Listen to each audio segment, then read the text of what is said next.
Bueno, Assalamu alaikum wa rahmatullahi wa barakatuh. Eh, Mi nombre es Said Abdunur Pedraza, de Editorial Academia Maktaba. Quiero agradecer la invitación que me han hecho los hermanos de la página de Islam Chat para dictar esta clase o esta charla el día de hoy. De pronto ya han visto ustedes algunos de los videos que hacemos con Academia Maktaba. Esta semana hemos estado hablando bastante sobre el Corán, entonces quería aprovechar para hablar con ustedes acerca de un tema que es fundamental para nosotros los musulmanes y que también es de mucho interés para muchos no musulmanes, tanto estudiosos académicos como personas interesadas en el Islam, que es la autenticidad del Corán.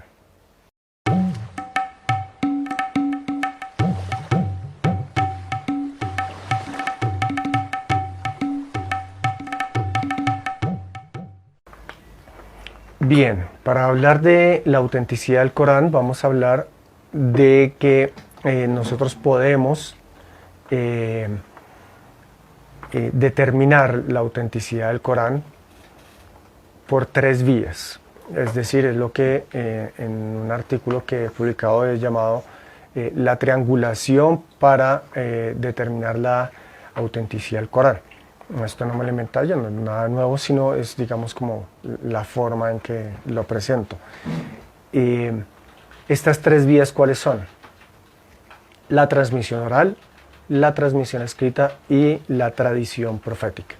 Entonces, en esta charla voy a tratar estos tres puntos para que veamos cómo los tres juntos nos permiten determinar, verificar y garantizar que el Corán, como lo conocemos hoy en día, es auténtico. Empecemos por la primera parte, que es, o la primera vía para esta verificación, que es la transmisión oral. La transmisión oral es la forma más importante de transmisión que ha utilizado el ser humano desde sus inicios. Nosotros sabemos que la historia, es decir, a partir del momento en que aparece la escritura hasta el día de hoy, la historia registra más o menos 7000 años del registro escrito de la humanidad. Pero antes de esos 7000 años existían seres humanos muchísimo antes. Según la postura de la ciencia moderna, hay registros de que existieron seres humanos como los que vemos hoy en día desde hace por lo menos unos 150, 160 mil años. Entonces, ¿qué pasó en toda esa cantidad de tiempo en la que no había un registro escrito, en la que no había historia, digamos? Pues la transmisión oral fue la fuente de información y de transmisión del conocimiento. Y esto no se ha perdido. Todavía hasta hoy en día la transmisión oral en muchas culturas juega un papel muy importante. Nosotros en Occidente, que no tenemos afianzado esto de la transmisión oral, sobre todo en las ciudades, muchas veces no lo entendemos muy bien y muchas veces incluso lo hemos subvalorado. Pero una de los detalles que volvió a despertar, digamos, en la comunidad académica occidental el interés por la transmisión oral fue el descubrimiento, una serie de descubrimientos que se hicieron a partir de lo que se consideraban mitos de los vikingos. Se hicieron unos estudios y se hicieron unos hallazgos de viajes que hicieron los vikingos a América, más o menos en el siglo X, y lo que se ha descubierto, lo que se ha encontrado, coincide muy bien con los relatos que eran considerados por los académicos occidentales como meros mitos. Entonces ahí se empezó a reevaluar fuertemente cómo vemos desde Occidente la transmisión oral de los pueblos. En el caso del pueblo árabe, en la época de la vida del profeta Muhammad sallallahu alaihi wasallam, ellos tenían una tradición oral muy fuerte, porque había muchísimo analfabetismo, prácticamente casi que no había escritura, no había una civilización como tal en toda la península arábica. Entonces ellos confiaban mucho en la tradición oral y en la memorización. La poesía árabe ha sido famosa desde tiempos ancestrales y ha sido transmitida precisamente en forma oral. Los caballos árabes, que son tan famosos, el linaje de los caballos y la forma como son mantenidos y criados, también se llevó ese registro principalmente de manera oral.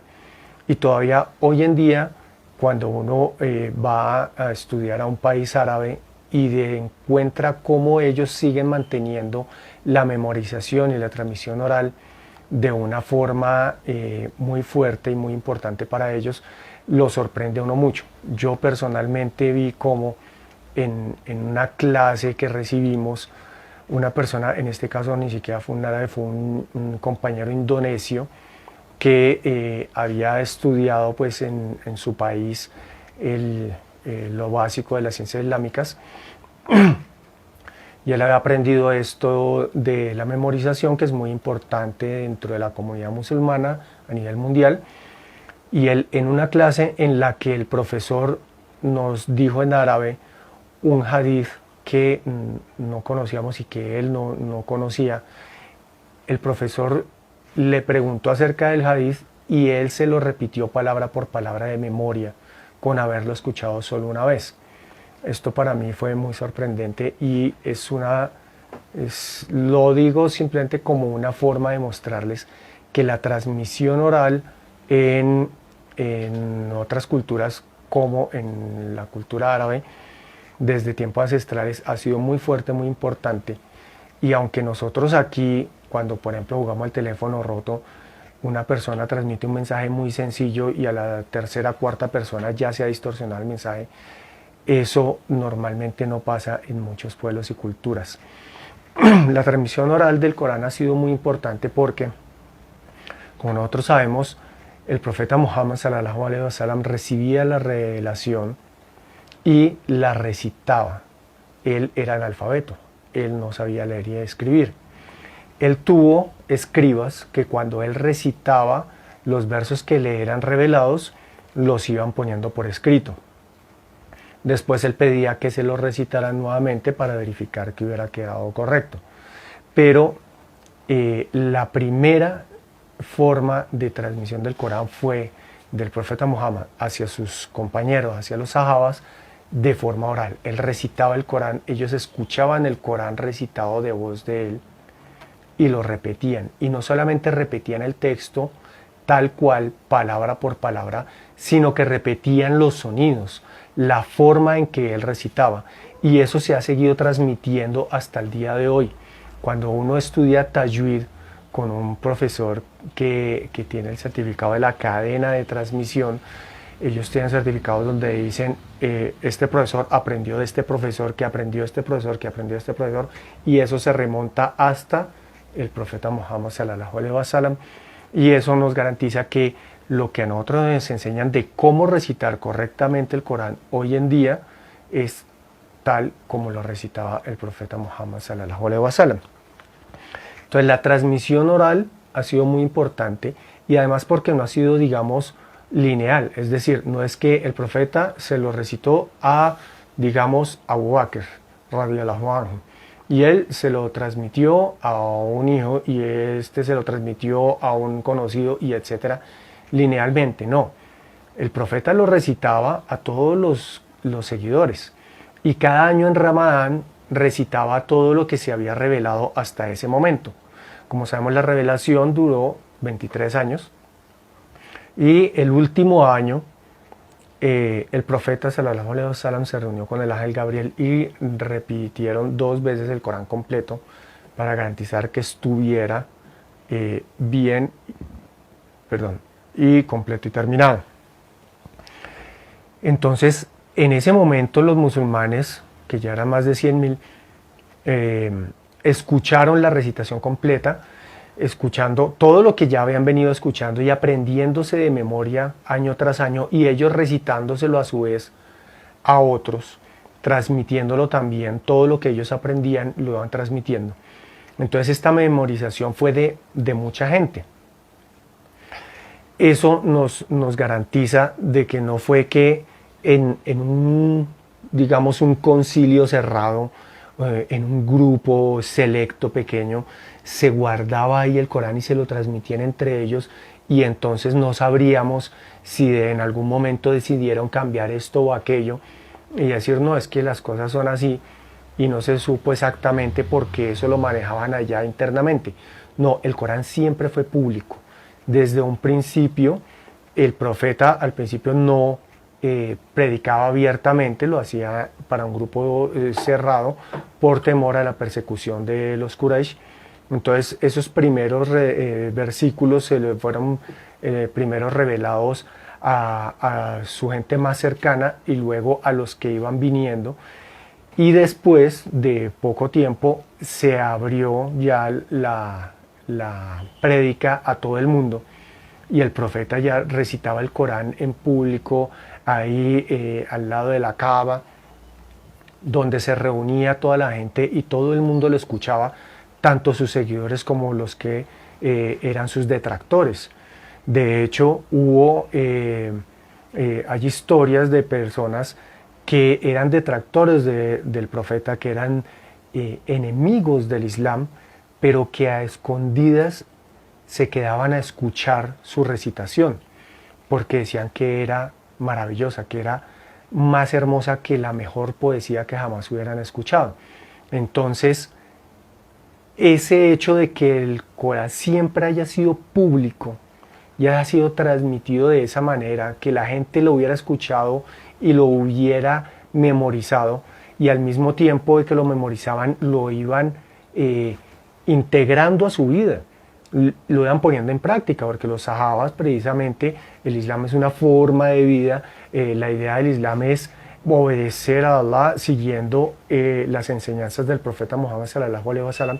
Y pues imagínense, en esa época él estaba ahí vivo y ellos veían directamente su ejemplo y seguían lo que él les revelaba y lo que él les enseñaba.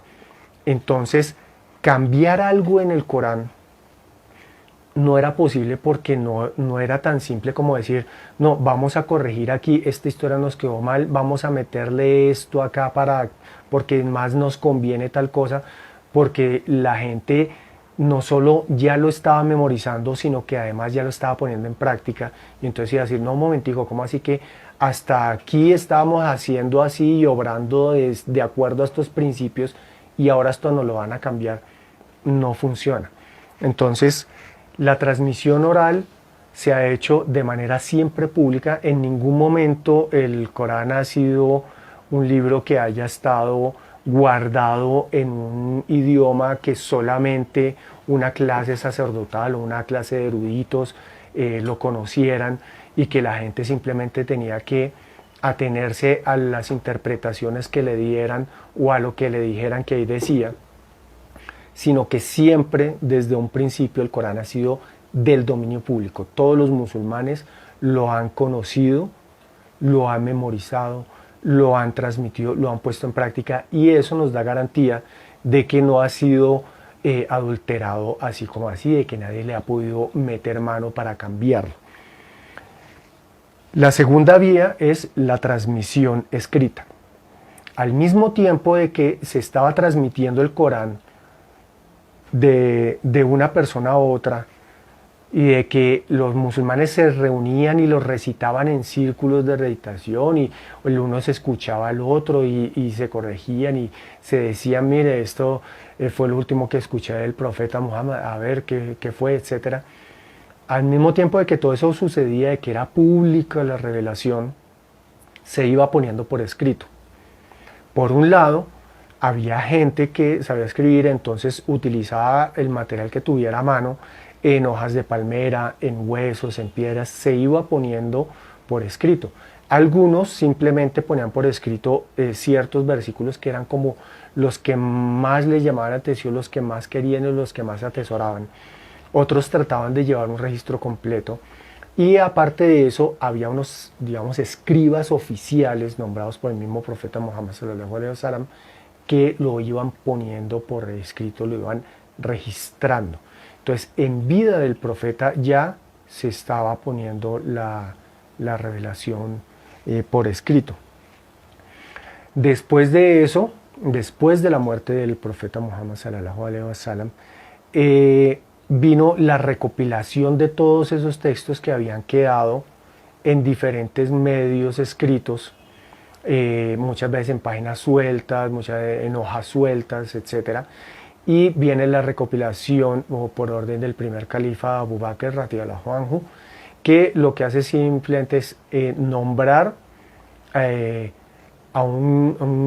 nombra un grupo de personas en cabeza de Said que radiyallahu anhu, que él era uno de los grandes memorizadores del Corán, uno de los grandes sahabas que había luchado por el Islam, etcétera, etcétera.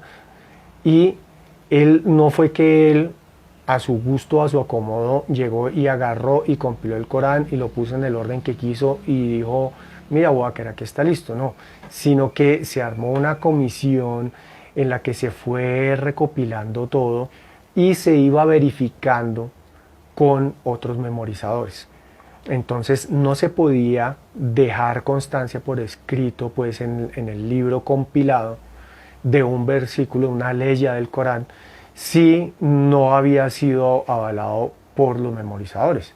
O sea, si yo encontraba, digamos, en una página, en una hoja de palmera, una leya del Corán, pero no había nadie que dijera, no, sí, yo la escuché, yo la he memorizado, yo la he recitado, pues no se podía decir, sí, esto es del Corán.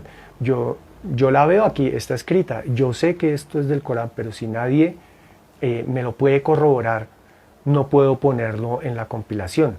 Ese era el grado de exigencia que se tenía, de que tenía que haber una validación y se tenía que contrastar lo que se iba a poner por escrito con lo que era del dominio público, porque todos tenían que estar de acuerdo en que eso era lo que se había recibido, se ha escuchado, se ha puesto en práctica y por lo tanto eso era el Corán. Entonces cuando se pone este libro ya compilado como libro del Corán, es guardado, una de las esposas del profeta, sallallahu alaihi wasallam, y después el tercer califa, Uthman, durante su califato se había ya pues extendido el Islam muchísimo más allá de Arabia, había llegado a Irak, había llegado al norte de África. Entonces había gente que no hablaba árabe, que ahora eran musulmanes y que estaban aprendiendo a recitar el Corán, pero como no era el árabe su lengua, pues tenían problemas para pronunciarlo correctamente y esto estaba generando que a veces se cambiara la pronunciación y eso podía afectar la transmisión del Corán.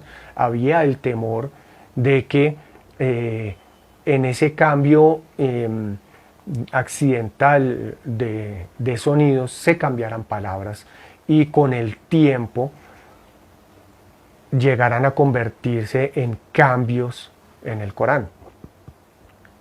Entonces, ante ese temor, se pide ese ejemplar que ya se había compilado de una forma muy rigurosa, muy estricta, y se vuelve a armar una comisión para que lo revise y lo copie. Y se hacen copias de esta versión con una nueva revisión para verificar que todo esté bien y que las copias queden bien y que no haya ningún fallo en la transmisión. Y esas copias se remiten a diferentes partes del mundo islámico en el momento para que a partir de las copias se pueda estudiar el Corán de la manera correcta y se preserve su texto. Entonces, cuando tenemos al mismo tiempo la tradición escrita y la tradición oral, Y hoy en día tenemos en miles y miles de memorizadores del Corán que recitan por todo el mundo. Hay musulmanes en más de 185 países donde todos los años en Ramadán recitan el Corán de tapa a tapa, de principio a fin. Y esa recitación es la misma en todas partes. Lo que usted escucha en una parte del Corán en árabe, de la revelación original, es exactamente lo mismo. Eso nos da garantía de que ha habido una transmisión correcta de la parte oral. Y al mismo tiempo eso lo comparamos con lo que tenemos escrito y resulta que es lo mismo. Entonces ahí tenemos una verificación, una validación. El texto del Corán se pone en libro y estos libros es lo que llamamos mushaf, porque el Corán como tal es la palabra de Allah, que es eterna, que es no solamente un texto, sino que es toda la belleza de su construcción, de su sintaxis, de su sonoridad, de la cadencia, como se recita, etcétera, etcétera. Entonces, el mushaf tampoco es el Corán en sí mismo, sino es simplemente la impresión de ese Corán como texto, del texto del Corán, impreso en árabe. Ahora, hay varias versiones de cómo se imprime el texto del Corán. ¿Qué significa que hay varias versiones? No es que cambien las palabras, no es que cambien los significados, no es que cambie el orden. Lo que cambia es simplemente, digamos, como la maquetación, la diagramación interna. ¿En qué cambia? En que se ha dividido el Corán en partes, o cada parte es un juz, y la idea de esta división es que si uno se aprende de memoria una parte del Corán y en un determinado tiempo, y luego se aprende la otra parte en ese mismo determinado tiempo y se la va aprendiendo, uno pueda aprenderse la totalidad del Corán en un tiempo definido. Normalmente se ha pensado en dividir el Corán de tal manera que uno se lo aprenda en un año o en 30 meses, dependiendo de cómo lleva uno el estudio y de la versión, digamos, de la maquetación que tenga uno del Corán. Entonces, en ese sentido, el más conocido hoy en día es el Mediní, que es la maquetación del Corán, como la manejan en Arabia Saudita y en muchos otros países. Hay otras, pero el contenido del texto es exactamente el mismo. En algunas impresiones cambia, por ejemplo, la caligrafía, pero el texto es exactamente el mismo, palabra por palabra.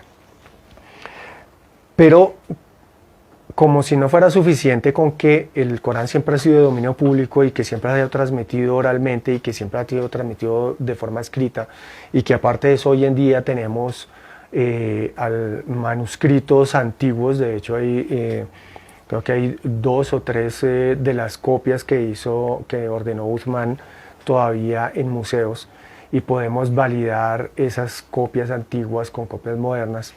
De hecho, en Alemania, un instituto académico, ni siquiera de musulmanes, sino de un estudio que se estaba haciendo sobre la transmisión del Corán, habían determinado que en todas las diferentes ediciones que ellos habían comparado de diferentes siglos, no había cambios sustanciales según ellos, pero este estudio se detuvo con la Segunda Guerra Mundial.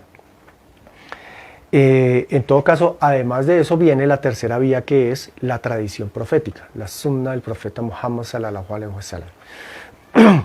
¿Por qué? Porque Aisha, una de las esposas del profeta, la esposa más la esposa en cuyos brazos murió el profeta Muhammad sallallahu alaihi wasallam, Aisha radhiyallahu anha, ella dijo sobre el profeta, cuando le preguntaron que cómo era el carácter del profeta, dijo que su carácter era el Corán. Es decir, ella lo que está diciendo es que el profeta Muhammad sallallahu alaihi wasallam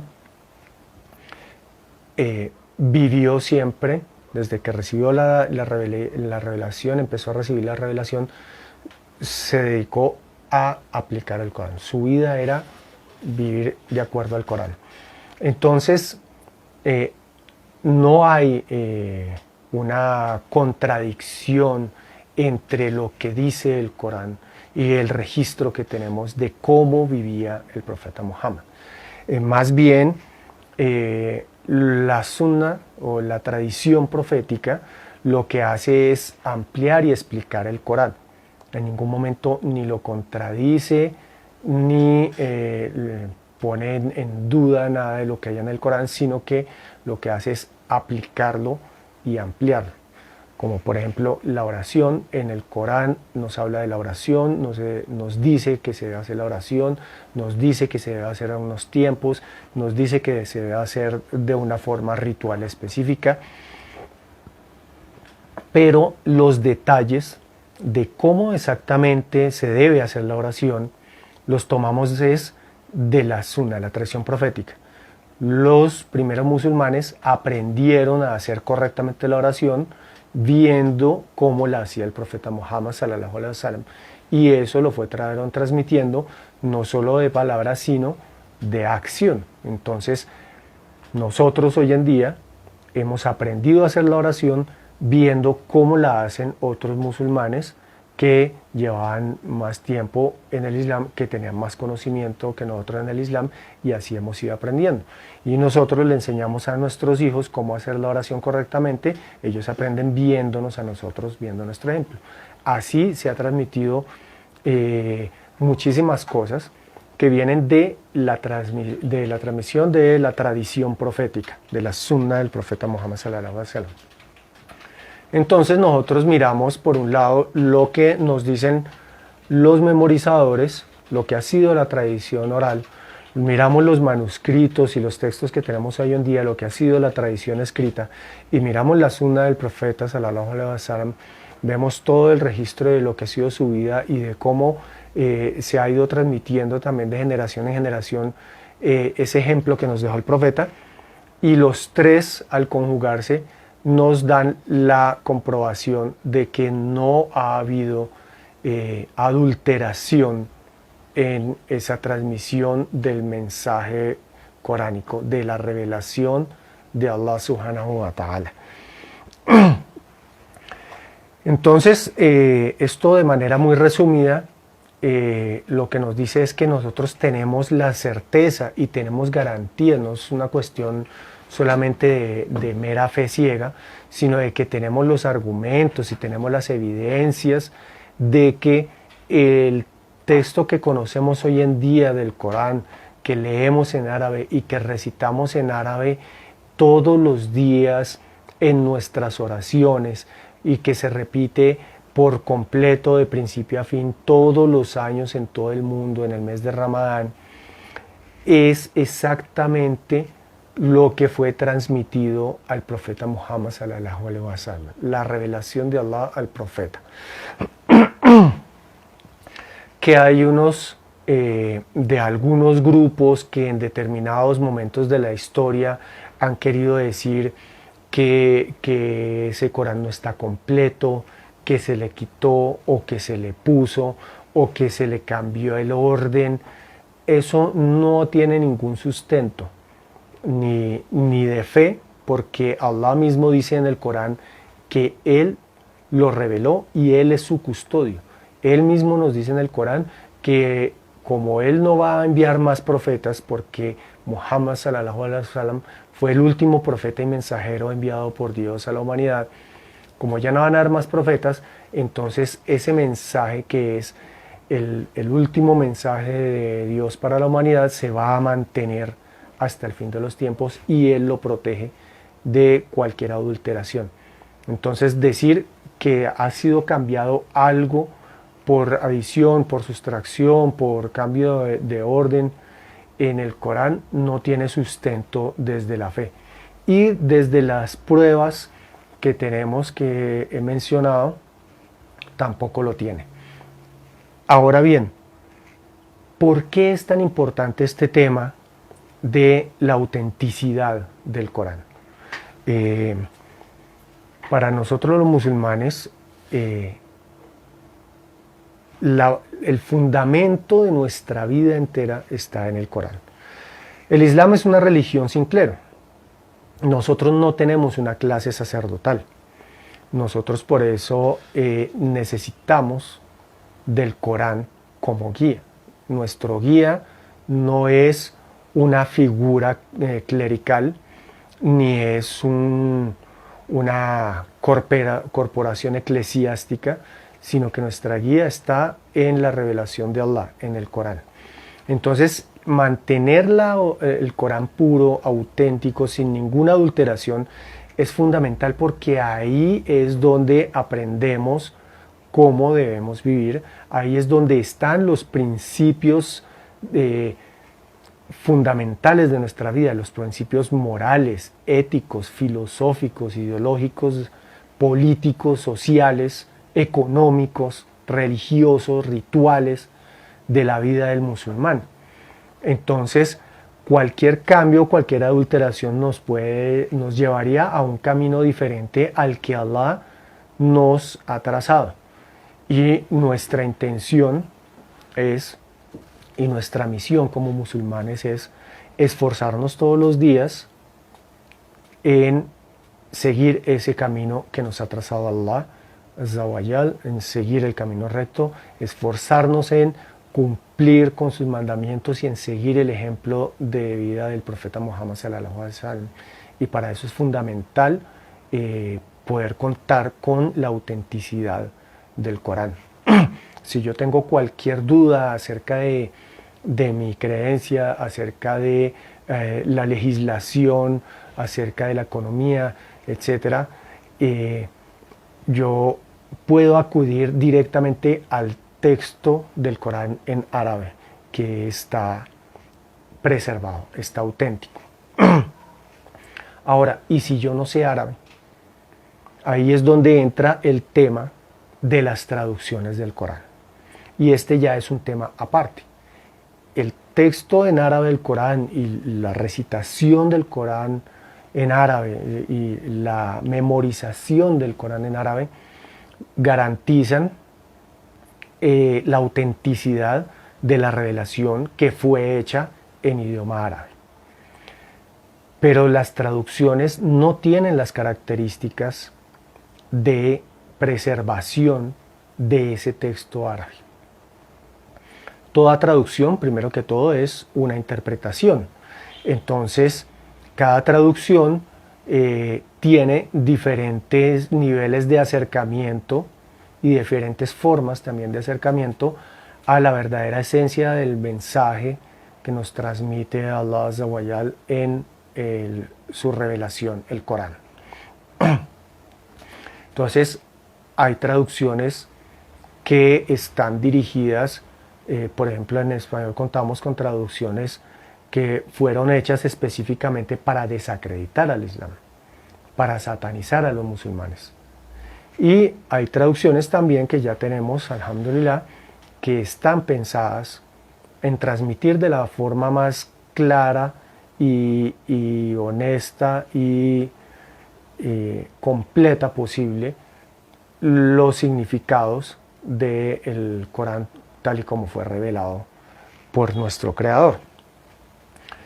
Entonces, lo que tenemos que hacer es, si nosotros queremos conocer el mensaje del Corán y no sabemos árabe, pues necesitamos buscar una traducción que sea buena, en el sentido de que sea la mejor traducción o la que mejor me transmita ese mensaje original y auténtico del Corán. No lo que se le ocurrió al traductor o lo que se le ocurrió a determinado grupo que tenía algún tipo de interés, sino la traducción que mejor me transmita los significados del Corán. En ese sentido, pues ya hemos dado charlas al respecto, yo ya he explicado en el canal de YouTube de Academia Maktaba, pueden encontrar charlas al respecto. Una de las traducciones que yo siempre recomiendo y que tenemos en Editorial Maktaba, la hemos publicado recientemente, es la traducción de Isa García. Esta traducción, en la que yo participé como revisor lingüístico, pues es una traducción que ha sido el resultado de un esfuerzo muy grande por llevar el mensaje del Corán a cualquier público musulmán o no musulmán. Aparte de esta, hay otras también muy buenas, como la de Laura Seto, la de Mula o la de la IPH. Si quiere uno profundizar un poquito más, lo ideal es no quedarse con una sola traducción, sino leer varias. Ojalá pues de estas 4 que les estoy diciendo, tener 2, 3 o las 4 y leerlas y consultarlas, porque cada una tiene un enfoque diferente y aunque todas se esfuerzan en transmitir el mensaje, como ninguna traducción puede hacerlo por completo, pues ellas se complementan entre sí. Ya, si uno quiere estudiar a profundidad el Corán, quiere uno estudiar ciencias coránicas, quiere uno, por ejemplo, hacer exégesis, interpretación del Corán, que es el tafsir, lo que llama el tafsir, o quiere uno estudiar acerca de jurisprudencia islámica, acerca de teología, etc., eso sí ya toca primero estudiar árabe y hacer los estudios en árabe, porque solo el Corán en árabe está preservado. Solo el Corán original en árabe es el que contiene la revelación de Allah tal cual preservada hasta el día de hoy. Bien, esa ha sido la charla de esta noche. Espero que les haya gustado, que haya sido de su interés y que les sea de mucho beneficio, inshallah. Si tienen preguntas, voy a mirar aquí en el chat. Si hay alguna pregunta que quieran hacerme para responderla, vamos a tener unos 15 minuticos para responder preguntas. Me dicen, wa alaikum salam, hermana Elisa, desde Baja California, norte de México. Qué bueno que nos estén viendo desde allá. Desde Santander, la hermana Lilian, el hermano Alejandro desde Medellín. Wa alaikum salam wa rahmatullahi wa barakatuhu. Wa alaikum salam, hermana Evelyn. Muchos inconvenientes, pero entré. Inshallah, esta charla, para los que hayan tenido problemas para verla en vivo, quedará en la página de Islam Chat. Quiero aprovechar para invitarlos. Wa alaikum salam, hermana Olga. Quiero aprovechar para invitarles a seguir la página de Islam Chat, que muy amablemente me han invitado a hacer esta charla el día de hoy. Los hermanos de Islam Chat, wa alaikum salam, hermanita Diana, mi hermana de sangre, alhamdulillah, qué bueno tenerte aquí. Saludos a Jalil. Wa alaikum salam, hermano Ayub desde Córdoba, Veracruz en México.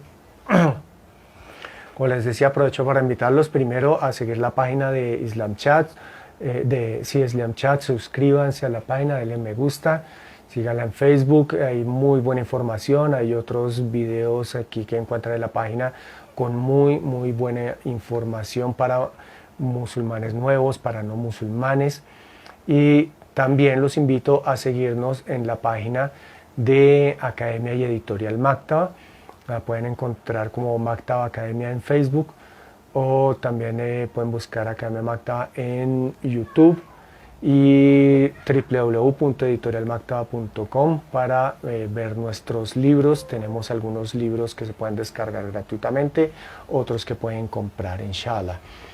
La hermana Olga me pregunta, ¿puedes poner los nombres de los otros autores del Corán que acabas de recomendar?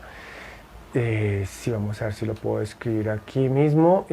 Como les decía, tengo ya unas charlas al respecto. Un libro que yo escribí también al respecto, ahora se los muestro. Los nombres son Mula, lo pueden buscar así. IIPH, que es la International Islamic Publishing House, la traducción de Laura Seto y la traducción de Isa García.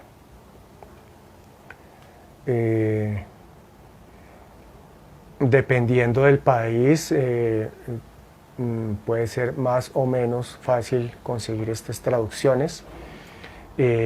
Actualmente pues la que más se está distribuyendo, la que más se consigue, la de Isa García, por varias razones. Una de ellas es que está pensada precisamente para la dagua, para los no musulmanes, y la otra razón es que está libre de derechos, entonces los centros islámicos pueden simplemente escribirle al Sheikh Isa García y pedirle permiso para reimprimir la traducción, y él les envía todos los archivos para que lo puedan hacer. Entonces por eso está más fácil de conseguir hoy en día. A ver, otras preguntas. Vamos a ver, hermano Alejandro, ¿hay un equipo, grupo o comisión encargado de preservar las versiones escritas del Corán? Como les decía en la charla, en el Islam no hay clero y no tenemos una estructura eclesiástica, entonces nunca ha habido, digamos, como por ejemplo en el caso de la Iglesia Católica, en el Vaticano está la biblioteca del Vaticano donde se preservan los libros que ellos tienen allí, y donde hay un grupo de sacerdotes que tienen cierto nivel y que tienen que haber conseguido ciertos permisos para poder ingresar a la biblioteca y poder consultar los libros, y etcétera, etcétera. Entonces es una cuestión muy cerrada que ellos manejan allá, y bien o mal o lo que sea, ya eso ya es como cuestión allá interna. Entre los musulmanes no pasa eso. Entre los musulmanes lo que se hace es al revés. Es público el Corán, siempre ha sido público. Entonces, ¿qué pasa? Que cuando se publica cualquier copia del Corán, por ejemplo, yo les muestro aquí todas estas de aquí arriba, todos estos son mushaf. Son el mismo texto del Corán en diferentes versiones. Por ejemplo, este es el más grande que tengo en este momento. Este es ideal para uno leerlo en Ramadán, recitarlo durante la oración del Tarawih, porque lo pone uno en un atril y alcanza a verlo perfectamente. Entonces, este texto es el mismo de los otros. Tenemos de pronto, si les puedo mostrar aquí, entre este y este otro, la diferencia principal, no sé si alcancen a notarlo, es la caligrafía. Vamos como decir el tipo de letra. Entonces, son dos cosas con dos tipos de letra diferentes, pero el texto es el mismo. Y siempre que se publica, ¿qué pasa? Que el Corán normalmente, cada edición del Musaf viene con una carta. Por ejemplo, en este caso, este Corán es impreso en Egipto y viene con una carta de Al-Azhar, de la Universidad de Al-Azhar, sellada, estampillada, firmada. Entonces, en este caso, la Academia de Investigación Científica de la Universidad de Al-Azhar revisó esta impresión, y ellos han firmado y sellado dando fe de que esta edición del Corán, esta impresión, está correcta. En este otro caso, este otro libro que tiene la otra... Creo que lo había puesto al revés, no lo veo bien aquí cuando lo pongo en la cámara porque estoy con el celular. En este texto, este es impreso en Turquía. Entonces, en este caso, la impresora o los impresores no adjuntaron una carta de alguna institución, sino que el gobierno de Turquía es el que, digamos, tiene en su departamento, en su ministerio de asuntos religiosos, son los que controlan esto. Lo mismo Arabia Saudita tiene también su centro, que es el centro del rey Fahd para la impresión del Corán. Este es un Corán impreso en Arabia Saudita, entonces allá también, cuando se imprime un Corán, los que garantizan, los que revisan que el Corán esté bien impreso, que no haya quedado con errores tipográficos, etcétera, etcétera, serían en este caso los de el complejo Rey Fahd para la impresión y distribución del Corán, y etcétera, etcétera. En cada país es distinto. Este, por ejemplo, es una edición de Emiratos Árabes Unidos. Este es impreso allá. Entonces, aquí también los que garantizan, digamos, los que verifican, son los de la sociedad Dar al-Ber, que son los impresores de este texto. Entonces, no hay una única institución o una única autoridad centralizada. Y eso tiene una gran ventaja, y es que si sale un Corán con algún error y lo garantiza, digamos, una institución X, digamos, la editorial tal dice que este Corán está bien, pero resulta que se revisa, alguien lo tiene, un musulmán que sabe, ve, esto aquí está raro, verifiquemos con otros Coranes, con otro mushaf, no, esto aquí está mal. Entonces, normalmente toda edición del Corán trae algún correo de contacto donde uno puede escribirles y decirles, vea, en tal página hay tal error. Y si tal institución que garantizó que esto estaba bien dice, no, no, es que eso es así, pues otra institución puede decir, no, un momentico, eso está errado. Entonces hay un control. Perdón, me volé el micrófono. Hay un control más allá del hecho de tener solamente una institución que nos diga si está bien o mal, sino que es un control más público, es un control que involucra a diferentes organizaciones, a diferentes gobiernos, a las personas mismas, porque son los mismos musulmanes que memorizan el Corán, o los que escuchamos el Corán todos los años, pues los que damos fe de si el Corán está correcto o no. Para acá los ficos, hermanos por la transmisión, donde podemos aprender árabe clásico. ¿Y cuál es el Corán escrito más antiguo que tiene en este momento?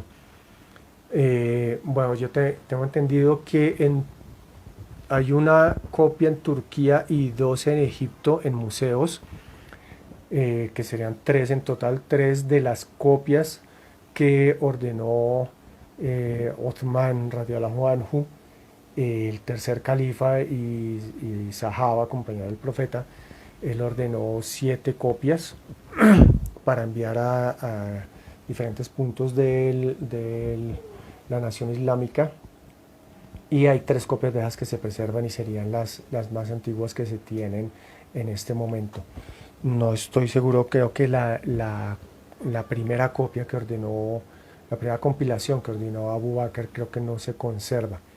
Se conservarían estas 3. Eso por parte de la transmisión escrita. En cuanto a dónde se puede aprender árabe clásico, pues en Academia Maktaba hemos hecho toda una serie de charlas, las puedes encontrar en el canal de YouTube de Academia Maktaba, sobre becas para estudiar ciencias islámicas, y en todas ellas pues lo primero que hay que aprender es árabe. Entonces hay charlas acerca de cómo estudiar en Arabia Saudita, en Turquía, en Malasia, en Mauritania, en Egipto, y también pues la posibilidad de estudiar en línea. Entonces te invito a que busques Academia Maktaba en YouTube y allí veas estas charlas. María Mejía, Assalamu alaikum wa rahmatullahi. Wa alaikum salam, hermana. Hermano, ¿cómo hago para conseguir las 4 traducciones del Corán en español de las que usted habla? Bueno, para conseguirlas, no sé, la de Mula, yo sé que se consigue relativamente fácil en España. La de Mula son estos 4 tomos, 5 tomos, perdón, pero se consigue en un solo tomo, en diferentes ediciones de pasta blanda, pasta dura. Creo que se consigue fácil en España y creo que por Amazon se encuentra ya también. La de la IPH, que es esta negrita de aquí, esta se consigue directamente con la IPH. Creo que hay que, la buscas en la página de la IPH, creo que se puede hacer la compra internacional online. En algunos países se consigue, no sé si todavía se consigue, por ejemplo en Egipto, en Arabia Saudita, se conseguía en la traducción al español, pero no sé hoy en día. El problema con eso para América Latina son los costos de envío, realmente el problema es ese, aunque por ejemplo la de Mula se consiguió una versión en digital que la mezquita de Palermo, si no estoy mal, la mezquita de Palermo en Buenos Aires, ellos regalaban un CD con un programita que traía la versión digital de esta traducción de Mula. Creo que eso de pronto comunicándote con ellos también se pueda conseguir. La de la IPH también se conseguía en esta versión. Esta versión la estuvo regalando CIMS, CIMS, la Sociedad para la Transmisión o Divulgación del Mensaje Islámico. Eh, pero pues realmente no sé en este momento si todavía cuenten con esta edición, porque creo que no se hicieron más reimpresiones porque tenían un permiso limitado para poder hacerla.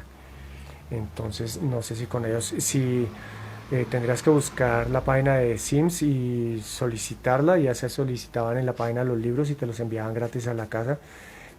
Pero el director, el doctor Sabri Rahimahullah, él falleció hace unos años y desde entonces pues no estoy seguro de cómo siguió funcionando la organización, porque pues él tenía muchos contactos para conseguir los dineros para patrocinar esas impresiones, y aparte pues él también ponía de su dinero, pero pues a la muerte de él no sé cómo habrá seguido funcionando.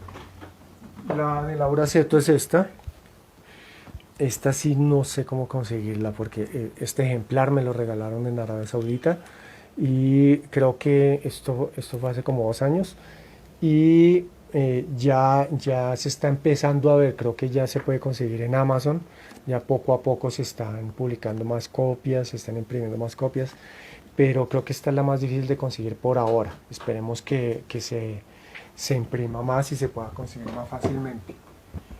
Y ya la de Isa García, pues la mejor forma en este momento de conseguirte una copia de Isa García es, este ejemplar es de venta. Este lo puedes comprar en nuestra página www.editorialmactaba.com.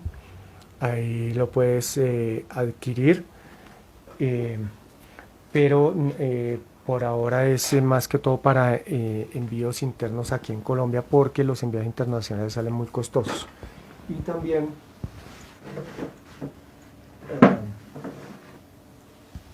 este es exactamente el mismo libro, solo que con otra portada, porque esta es la edición gratuita. Este es ejemplar gratuito.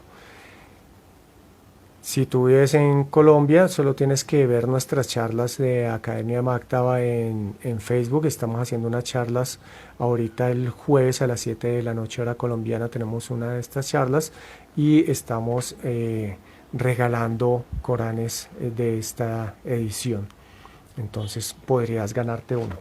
O también hay varias páginas, incluyendo la nuestra en editorialmactaba.com. También puedes encontrar la traducción de Isa García en PDF de descarga gratuita. Entonces puedes buscarla en nuestra página o en otras páginas. Hay varias páginas que la tienen, incluso hay varias aplicaciones de celular, Muslim Pro y otras aplicaciones tienen la posibilidad de descargar diferentes traducciones, y entre esas está incluida la de Isa García. Creo que eso sería.